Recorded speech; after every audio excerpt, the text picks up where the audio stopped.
ఆ రోజు తను వికారాబాద్లో మాట్లాడిన సీఎం గారు ఏ ఉద్దేశంతో మాట్లాడినలో ఒకసారి ఆయన ఫ్రస్ట్రేషన్లు ఉన్నాడా లేకుంటే ఎట్లున్నాడో ఆయన అర్థం చేసుకోవాలి.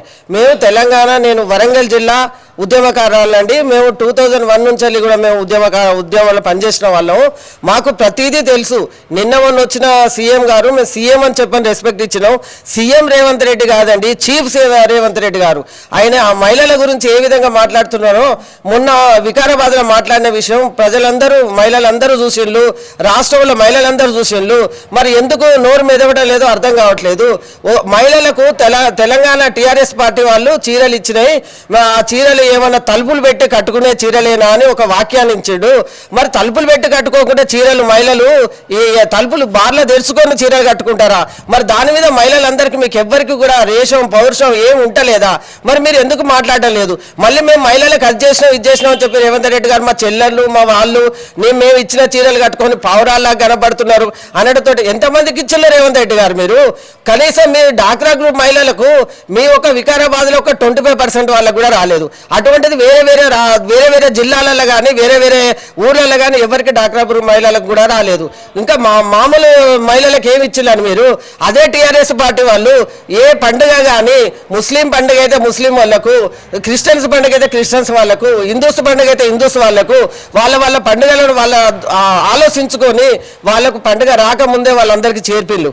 మరి అలాంటప్పుడు మరి మీరు ఈ ఒక్క 4 చీరలు ఇచ్చి మేము ఇచ్చినాం అని చెప్పని పెద్ద గొప్పలు చెప్పుకున్న రేవంత్ రెడ్డి గారు మీరు కాదండి. అసలు మీరు ఎట్లా ఏ విధంగా మాట్లాడుతున్నా అర్థమవుతుందా? మీతో ఉన్న మినిస్టర్లకు ఏమన్నా మైండ్ పనిచేస్తున్నదా నేను అడుగుతున్నా. నేను ఎందుకంటే నేను ఒక ఉద్యమకారాలు కాబట్టి మేము ఎంత కష్టపడి తెలంగాణ తెచ్చుకున్నామో నీకు తెలియదు రేవంత్ రెడ్డి గారు. మీరు గతంలో పోతే మీ గత చరిత్ర ఏందో అన్నది మాకు అంతా తెలుసు. మేము మొదలు పెట్టామంటే మాత్రం మీ చరిత్ర సంగతి అంతా మేము బయట తీసుకొస్తాం. మాత్రం మీరు ఎక్కడ మాత్రం పనికి రాకుండా అయిపోతారు. ఇంకొక విషయం మీకు చెప్తున్నాం, మీరు ఎక్కడ పోయినా కానీ కేసీఆర్ సావు, కేసీఆర్ బొందబెట్టుడు, కేసీఆర్ గారి గుడ్లు బీకుడు, కేసీఆర్ గారి తొండలోడి ఏం భాష అండి మీది? ఎవరండి నేర్పింది? మీరు కూడా ఒక కులంలో పుట్టిల్లు కదా, మీరు వేరే ఒక తల్లిదండ్రికే పుట్టిల్లు కదా. మీరు వేరే కులాల గురించి మీరు ఆ రోజు కూడా ఒక మాట మీద మీరు ఎల్వ కులం ఆ కులం ఈ కులం అని మాట్లాడిల్లు. మీరు కూడా మీకు కూడా ఒక కులం అన్నది ఉంటుంది కదా. మేము నల్ల జాతీయులు కావచ్చు, మీరు తెల్ల జాతీయులు కావచ్చు. అందుకోసమే కులాల గురించి వాళ్ళు ఉన్నదే 2 కులాలు. ఏ కులాలు ఉంటాయండి? మీ రక్తం వేరే, ఇంకో రక్తం వేరే ఉంటుందా? కనీసం జ్ఞానం ఉండేది ఉంటే నువ్వు ఇలాంటి మాటలు మాట్లాడద్దని చెప్పి రేవంత్ రెడ్డి గారు మిమ్మల్ని హెచ్చరిస్తున్నా. ఇంకొక విషయం, మీరు అసెంబ్లీలో కూర్చునే నాయకుడే కాదు, అసలు మీరు అసెంబ్లీకి సూట్ అయ్యే సీఎంఏ కాదు. కానీ మిమ్మల్ని గౌరవించి పబ్లిక్ను మీరు ఏ విధంగా వాళ్ళను మభ్యపెట్టి మీరు ఈ సీట్లలో గెలిచిండ్రు అన్నది మీరు ఆలోచించుకోండి. మీరు న్యాయంగా పోయి గెలిచిందంటే మీకు ఒక్క ఓటు పడకపోవు. వాళ్ళను మభ్యపెట్టి మీకు 1కి 2 ఇస్తాం, 2కి 4 ఇస్తామని చెప్పాలి. అది చేస్తే పాపం ప్రజలకు ఏం తెలుసు, ఇస్తాడు కావచ్చు అని మోసపోయిందండి. ఆ మోసమే వాళ్ళ కుంపలు ముంచినాయి. ఇప్పుడు పోయి అడగండి, మీరు ఏ ఊరికి పోయినా కానీ మీ సంగతి ఏందో చెప్తారు వాళ్ళు. ఒక్కొక్క ఊర్లలో పోతే మీరు అనుకుంటున్నారు ఏందో, ప్రతిసారి ఇదేంటి డైవర్స్ పాలిటిక్స్ చేస్తున్నారు మీరు. ఈ డైవర్షన్ పాలిటిక్స్ ఎన్ని రోజులు చేస్తారండి?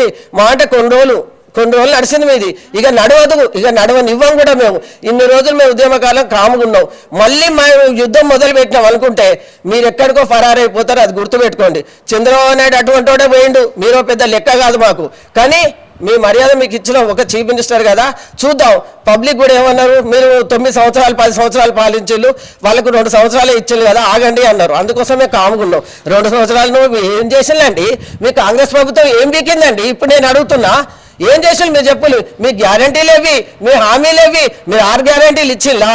మీరు 420 హామీలు ఇచ్చిల్లా? అవి ఇచ్చిల్లా? ఎక్కడ ఏం చేసినావో చెప్పి మాట్లాడు. మమ్మల్ని మా ఉద్యమకారుల ముందుకు వచ్చి మాట్లాడే దమ్ము ధైర్యం ఉంటే మేము ఇది చేసినామని చెప్పని మాట్లాడాలి. ఎక్కడో చిల్లర మల్లర 1-2 చేసి మేము చేసినామని చెప్పడం కాదు. ఎక్కడున్నదండి మీ రైతు బంధు? ఎక్కడున్నదండి మీ తులం బంగారం? ఎక్కడున్నదండి 2500 రూపాయలు? ఎక్కడున్నాయండి మీ స్కూటీలు? ఎక్కడ పండుకున్నారు మీరు? ఎక్కడ చూస్తున్నారు? మీ తిరుగుళ్లకు మీ కథలుగా సరిపోతుంది. ఆర్టీసీ బస్సులు పెట్టారు, ఎవరి కోసం పెట్టిల్లండి? ఎవరి కొంపలు ముంచడానికి పెట్టిల్లు? ఆర్టీసీలు బస్సులు పెడితే ఆర్టీసీ బస్సులకు అప్పులు కాలేదా? కేసీఆర్ అప్పులు చేసిండని బదనాం చేసిండే. మరి మీరు చేసిన అప్పులు ఏంటంటే ఆర్టీసీ బస్సులకు అప్పులు చేయలేదా? అంటే ఆడవాళ్ళు ఇంట్లో సంసారాలు చేసుకోవద్దు, పిల్లలను చూసుకోవద్దు, భర్తను చూసుకోవద్దు, బస్సులు ఎక్కడికి పోండి అని చెప్పి నేర్పిస్తున్నారా? ఇదేనా మీరు ఈ మహిళలకు అందరికీ మీరు నేర్పించేది? ఒక మహిళలు ఏ విధంగా ఉండాలి, వాళ్ళ తెలంగాణ సంస్కృతి ఏందో మీకు తెలియదా? మీరు ఎక్కడి నుంచి ఎక్కడికి పోతున్నారో ఒకసారి అర్థం చేసి ఏం మెసేజ్ పంపుతున్నారు మీరు మహిళలకు? ఈ రోజు మహిళలను పట్టుకొని మీరు అంత పెద్ద మాట అన్నారు. మరి ఉన్న మహిళలందరికీ ఏ మాత్రం మీకు పౌరుషం అనేది ఉంటే, మహిళలను మీరు ఏ మాత్రం ఇంగిత జ్ఞానం ఉంటే, మరి ఈ విషయం ఏందో సీఎం గారిని అడగండి, సీఎం గారిని క్వశ్చన్ వేయండి. ఏదో అడ్డమైన ముచ్చట్లు పట్టుకొని రోడ్డు మీదకి ఎక్కుతారు. ఎవడో వాడు పాట పాడిండు, వాడు ఎట్లా పాడిండు అని అడుగుతుంది. ఒక సంధ్యక్క అని ఉంటుంది, ఆమె సంధ్యారెడ్డి అట. ఆమె ప్రతి దానికి ఉరికొస్తుంది, నేను తగునమ్మా అని ఉరికొస్తావు. మరి ఈ మాట మీరు రేవంత్ రెడ్డి, మీ కాంగ్రెస్ ప్రభుత్వం, మీరు రేవంత్ రెడ్డి, మరి ఈ మాట ఆడవాళ్ళ గురించి మాట్లాడినప్పుడు నువ్వు ఆడవే కాదా? నీకు తెలివి లేదా? మరి దీని గురించి ఎందుకు మాట్లాడతలేవు? మీ యొక్క కప్పిపుచ్చుకుంటావు. మాట్లాడితే కేటీఆర్ అంటారు, మాట్లాడితే కేసీఆర్ అంటారు, మాట్లాడితే హరీష్ రావు అంటారు. ఏం చేసిందండి వాళ్ళు కష్టపడడం తప్ప, వాళ్ళు ఇవన్నీ తీసుకొచ్చినాయి తప్ప వాళ్ళు ఏం చేయలేదో చెప్పండి. కాళేశ్వరం కూలేశ్వరం అంటారు, లేకుంటే ఇన్ని తిన్నారు అన్ని తిన్నారు అంటారు. మరి మీరు ఏం తెలియకుండానే మీరు పాపం అంతా శుద్ధ అదే ఉన్నారని చెప్పని మాట్లాడుతున్నారా?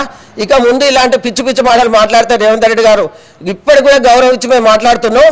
మా మహిళల గురించి ఇంకా మాట్లాడే మాత్రం ఖబర్దార్, ఇక మేము మాత్రం ఊరుకునేది లేదు.